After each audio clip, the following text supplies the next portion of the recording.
Hello everybody, my name is Stan. Today we're going to look at differences and similarities between Aura, History Untold, and Civilization 6. What do these games have in common, and what separates them from each other? If you're wondering where I got the footage from Aura, my friend let me use his footage and he played already a good chunk of the game. Link in the description if you want to check him out.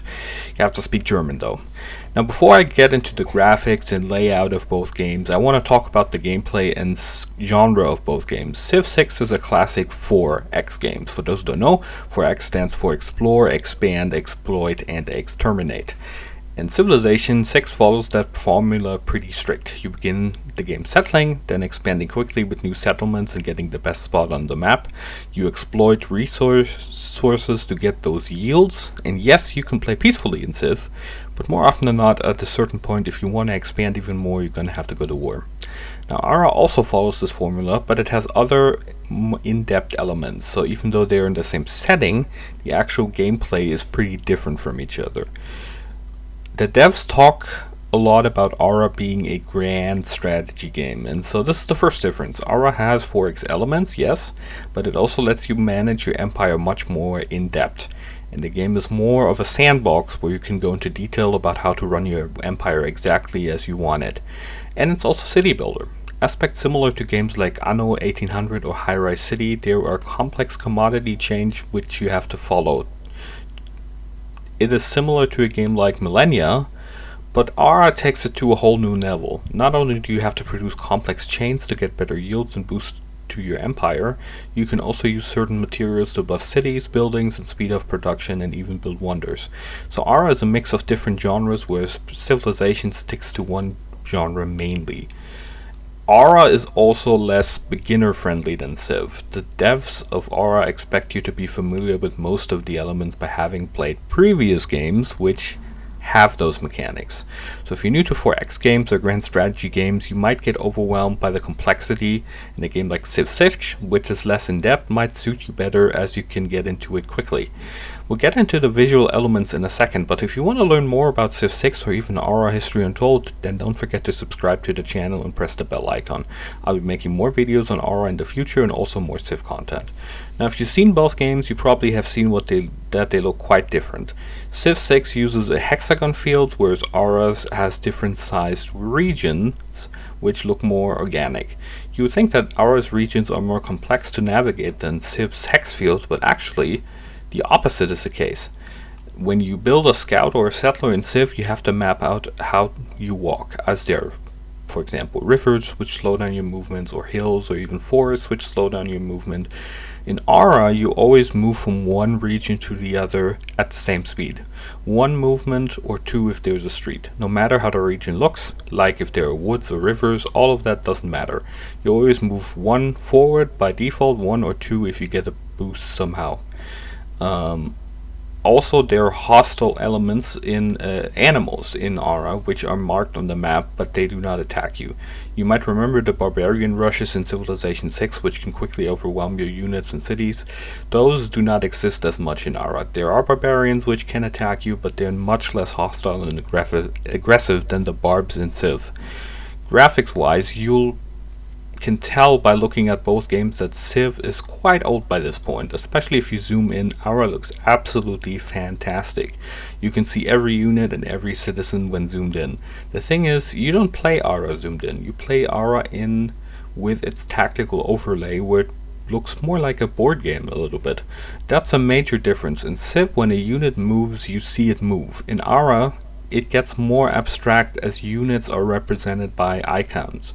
Now you can zoom in and see the unit, but when you play you use icons. Aura is also more domestically focused than Civ. In Aura you spend the majority of the time optimizing your empire, whereas in Civ, yes, a good chunk of your time gets spent managing your empire, but you also deal with your neighbors and the world outside of your empire.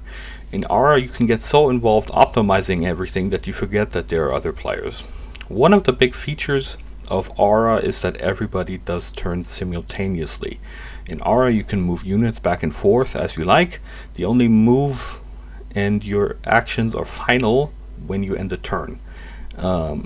Before you can order them around as you like, you can do actions as you like. This is especially interesting in multiplayer, as you can see where in a war, for example, where your enemy will move. Also, make sure that the person with the best internet doesn't win battle instantly because he could move before you. Also, in Civ 6 you can only have one military unit on one tile, and then you can have one civil unit per tile also. But that's it. You have to carefully select your military and put them in a formation on the map so they can all attack potentially or give flanking bonuses. In Aura, when you build a military unit, it's not on the field yet, it's in your reserve field. And you can then create a formation of even multiple units before you place them on the map. There's also, as far as I know, no limit on how many military units can be in a region. There is, however, a limit on how big your military can get in Aura, whereas in Civ, if you can afford the upkeep cost, you can recruit as many military units as you like. Although on a small map you won't need that many units, as there's only so many tiles you can place them on. Where both games are very similar are leaders in the game. In Civ 6, you pick a leader of a country. You then get a unique leader bonus, unique units and buildings, and a countrywide buff. In Aura, this is similar, but there's one difference.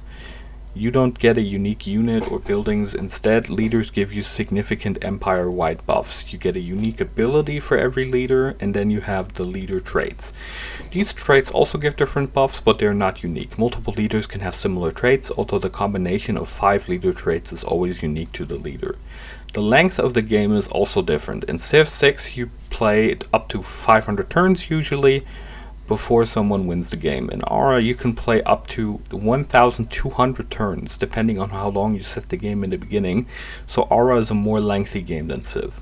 One of the things the developer Oxide Games is known for is its competent AI. In Civ 6, if you play on higher difficulties, the AI doesn't improve, it just gets major bonuses that you as a player do not get. In Aura, the difficulty settings are the opposite. On lower difficulties, players get bonuses that the AI doesn't get. On higher difficulties, there are no bonuses. Now, we have to see how good the AI is when the game is released, but giving the AI no bonuses on higher difficulties speaks for itself, I think. A major point of difference are the victory conditions. Civ 6 has multiple victory conditions. You can win through domination, in conquering, science, culture, religion, and diplomacy. In Aura, there's only one way to win. The empire with the most prestige wins. Now, you can get prestige through almost everything you do. Making your citizens happy gives you prestige, and expanding gives you prestige. Founding and spreading your religion gives you prestige. Getting text gets you prestige. Wonders, of course, give you prestige, and so on and so forth. There's also a battle royale mechanics in Aura. Aura has 3 so-called acts that you walk through. You start in the Ancient Era, then go through the Bronze Age, Iron Age, and Antiquitous Age. In Act 2, you go through the Early Middle Ages, High Medieval Area, Renaissance, and Enlightenment. And in the last act, you go through the Machine Age, Atomic Age, Information Age, and Singularity Age. Now, every time there is a change in acts, the bottom 25% of players get booted from the game. Now, you can turn this off for humans, but this mechanic does change the game completely. In Civ, you expand early, and once every spot on the map is taken, you have one of 2 options. You accept that you can't expand further, and you start a turtle, or you go to war for more territory. In Aura, when a player gets booted from the game, his empire becomes ancient ruins, and you can expand into that area where its territory used to be. There's some nice catch-up mechanics. Imagine you're behind in prestige, and suddenly now your neighbor gets booted from the game. You're now in a prime position to get more land and expand quickly where others can't. Researching text is also quite different in both titles. In Civ 6 you have 2 research trees, one for technology and one for culture-based civics. While you can just research everything, you get boosts for actions performed in the game. So you get for example, a science boost for archery if you kill a unit with a slinger. In Aura there are no boosts, but you also don't have a linear tree. Every age has a number of technologies which you have to research, 5 to get to the next stage. Now you can decide if you want to rush quickly to get to the next stage or research everything first. If you jump forward, however, you can't research technologies from the previous era. They are lost to history. Now you can get some of the bonuses later with other technologies, but at least for a while, if you, for example, didn't research sailing, you won't be able to do it later. Now, if you played Civ, you know that you can place districts on the map that give you various bonuses. There's some similarities in Aura. Here you get bonus yields when you expand into a new region, and you can get production bonuses to those yields when you build a improvement. So let's say you have 4 food in a region. If you build a farm in that region, you get a 100% bonus to those 4 yields. Later you can build a well, which gives you an even bigger bonus to the output of your farms. Now, you don't just place districts on the map in Aura. Every building is put on the map, and you only have a limited regional capacity for buildings. So you have to make sure to expand and take more regions on the map and add them to your city, if you want more buildings at least. This is similar to Civ's, where you get more yields if you expand your borders, but in Civ, you have to set down a citizen to work those tiles. In Aura, you get the base yields from the region automatically, and then can then increase by putting down certain buildings.